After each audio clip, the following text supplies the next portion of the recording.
आरहत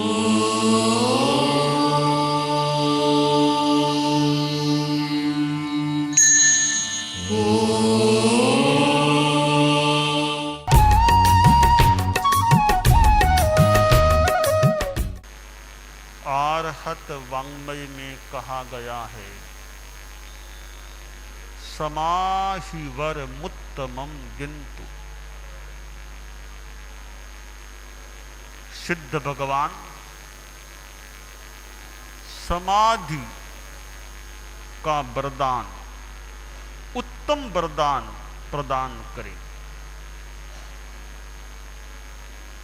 हमारे जीवन में समाधि का बड़ा महत्व है।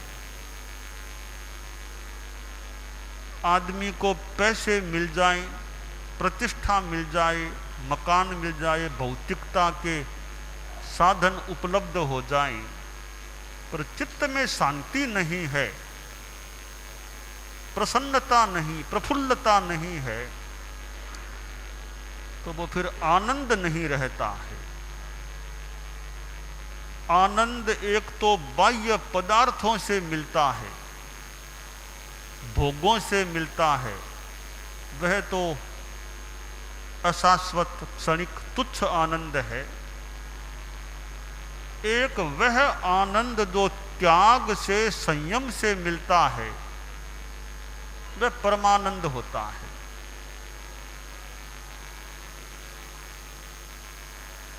ऐन्द्रियिक सुख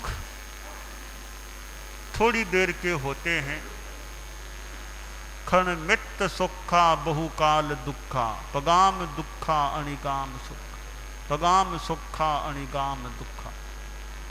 यानी क्षण मित्त सुखा बहुकाल दुखा, पगाम दुखा अणिगाम सुखा। ये ऐन्द्रियिक सुख हैं, वो क्षण भर सुख देने वाले होते हैं, बहुत काल दुख देने वाले, ज्यादा दुख देने वाले और थोड़ा सुख देने वाले होते हैं। तो हम परम सुखों को पाने का प्रयास करें और परम सुखों से जो समाधि मिलती है, उत्तम समाधि वह हो जाती है, हो सकती है।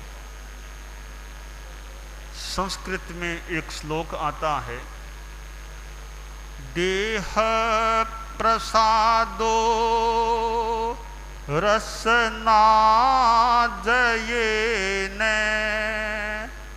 मनः प्रसादः समताश्रयेण दृष्टि प्रसादो ग्रहमोचनेन पुण्यत्रयीयं मम देव भूयात्। भक्त ने अपने आराध्य से प्रार्थना की, तीन चीजें मुझे चाहिए।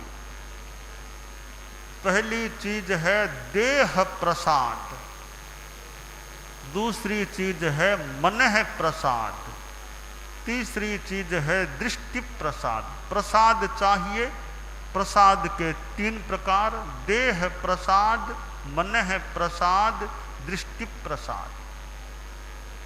तो देह प्रसाद कैसे मिले? शरीर की प्रसन्नता, शरीर की निर्मलता। प्रसन्न शब्द का एक अर्थ किया गया है निर्मल। अच्छम प्रसन्ने नच्छम स्यादाविलम। स्वच्छ कह दो, अच्छा कह दो, प्रसन्न कह दो, निर्मल कह दो, एक ही बात है। प्रसन्न माकाशम, आकाश प्रसन्न है, यानी आकाश निर्मल है। तो देह का प्रसाद, देह की निर्मलता, वो कैसे प्राप्त हो? रसना जयेने, जिह्वा का विजय, जिह्वा को जीतने से, जीभ को जीतने से देह का प्रसाद मिलता है। शरीर गंदा क्यों होता? यूँ तो शरीर खैर गंदगी से भरा होता है, और ज़्यादा गंदा वो क्यों होता है? खाने का असंयम होने से शरीर गंदा हो जाता है। आप देखिए, यूँ तो शरीर की कोई भी अस्वस्थता भी हो सकती है। कभी कभी आपने कभी अनुभव किया हो, ध्यान दिया हो, शरीर में, पेट में ऐसी स्थिति बनती है कि अधोवायु भी दुर्गंधपूर्ण बन जाती है। अधोवायु दुर्गंधपूर्ण क्यों हुई है? कि शरीर में कहीं अप्रसन्नता है, कोष्ठबद्धता कारण हो और कोई स्थिति हो सकती है। अधोवायु दुर्गंधपूर्ण होने का मतलब कहीं न कहीं भीतर में शरीर में अप्रसन्नता है, तब अधोवायु दुर्गंधपूर्ण बन जाती है। खाने का असंयम होने से पेट की स्थिति गड़बड़ा सकती है। खाने का असंयम क्यों? उसका एक मुख्य कारण है जीभ पर संयम न होना, जिह्वा का असंयम होना। साधु क्यों खाए? इस शरीर को चलाने के लिए। शरीर को क्यों चलाए? साधना करने के लिए, संयम पोषण के लिए साधु खाए। गीत में कहा गया, संयम पोषण की खातिर ही, संयम पोषण की खातिर ही, साधक का खाना पीना है, साधक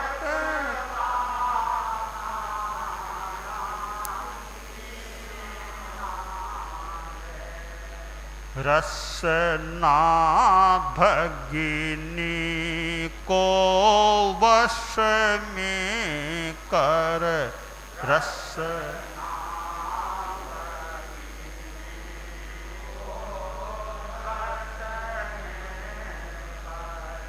जो स्वाद विजय कर जाता है, जो स्वाद विजय कर जाता, जो अंतर में ही रमण करे, जो अंतर में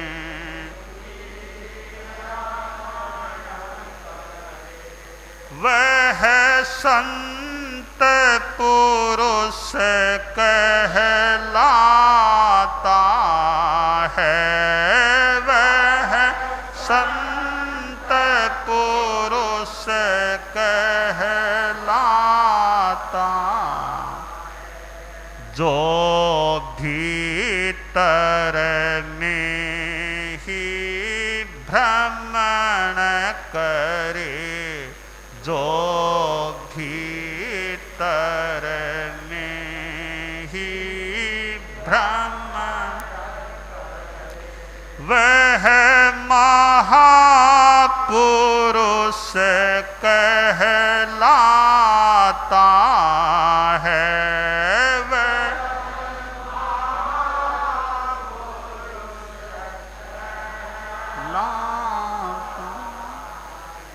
निंदा हो चाहे स्तव ना हो, निंदा हो चाहे स्तव ना हो, जीना हो चाहे मरना हो, जीना हो चाहे मरना हो, सुख दुख की सारी स्थिति में सुख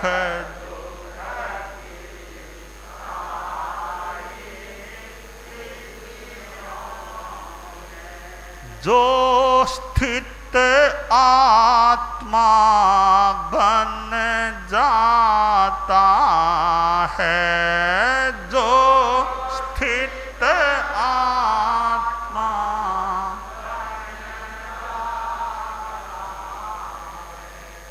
जो अंतर में ही रमण करे, जो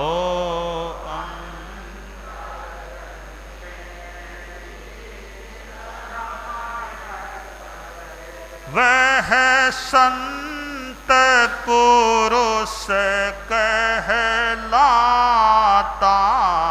है, वह संत पुरुष चिंतन में जिसके समता हो,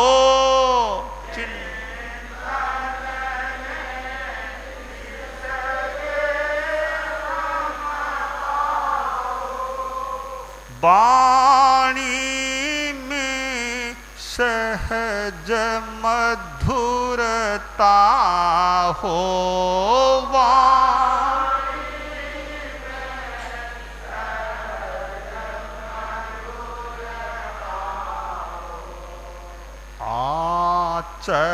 आचरणों में संयम झलके,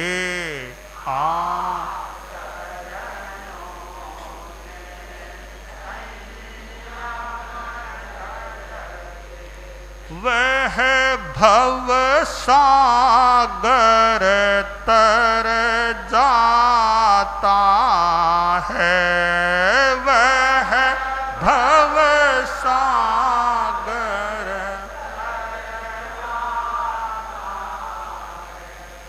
जो अंतर में ही रमण करे, जो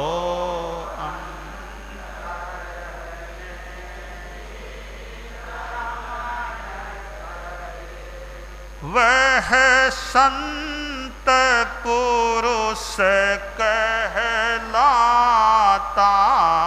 है, वह संत पुरुष जो अप्रतिबद्ध बिहारी हो, जो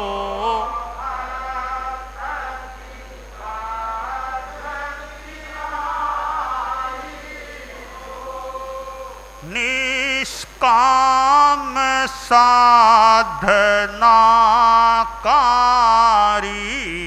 हो, निष्काम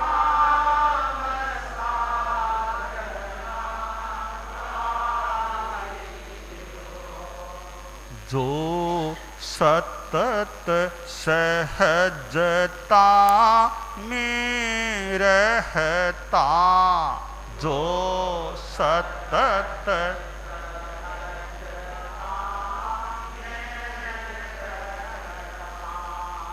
छलना जिसको न सुहाता है, छलना जिसको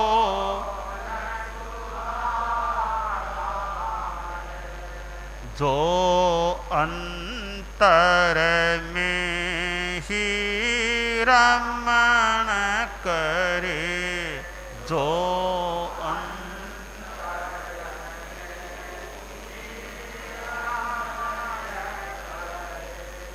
वह संत पुरुष कहलाता है, वह संत पुरुष जो भीतर में भी भ्रमण करे जो भीतर,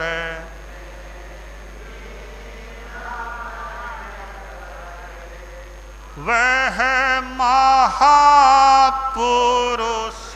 कहलाता है, वह महापुरुष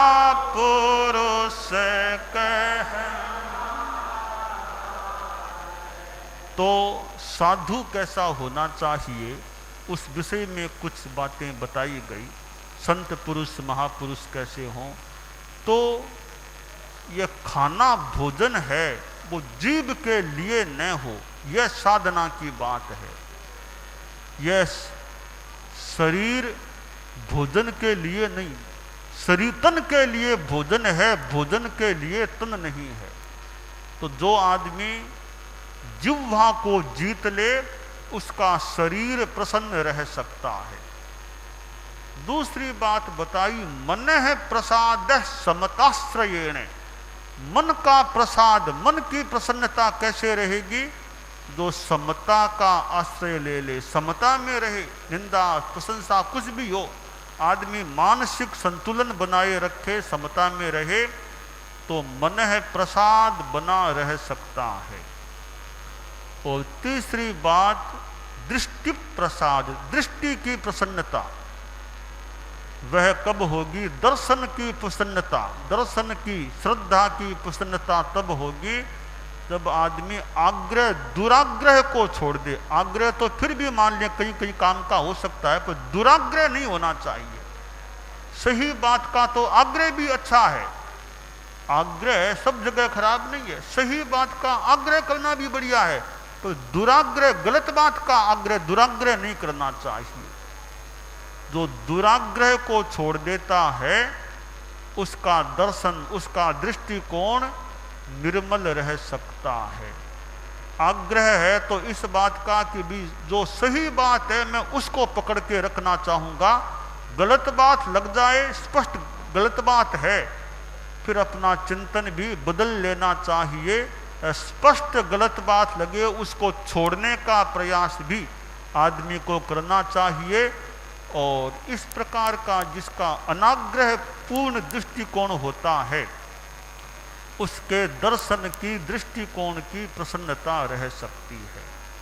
परम पूज्य गुरुदेव तुलसी हमारे धर्माचार्य थे, परम पूज्य आचार्य महाप्रज्ञ जी हमारे धर्माचार्य थे, 9वें गुरु 10वें गुरु, और उन्होंने कितनों को ज्ञान देने का प्रयास किया। उनके प्रवचनों से, उनकी वाणी से, उनके साहित्य से कितनों को बोध प्राप्त हुआ होगा। तो ज्ञानी गुरु मिल जाते हैं, त्यागी गुरु मिल जाएं, ज्ञानी और त्यागी गुरु का उपदेश संदेश देशना मिल जाए, वह कल्याणकारी हो सकती है। तीर्थंकर होते हैं धम्म देशयानम, उनको धर्म देशक कहा गया। वे धर्म की देशना देने, धर्म का प्रवचन करने वाले होते हैं। तो हमें जो ज्ञान की बात त्यागी ज्ञानी व्यक्ति से मिले, ज्ञानी से ज्ञान की बात ग्रहण करनी चाहिए और समाधि की प्राप्ति में हम आगे बढ़ें। चित्त की समाधि, चित्त की प्रसन्नता रहे, चित्त की निर्मलता रहे, ऐसा प्रयास हमें अपने जीवन में करना चाहिए।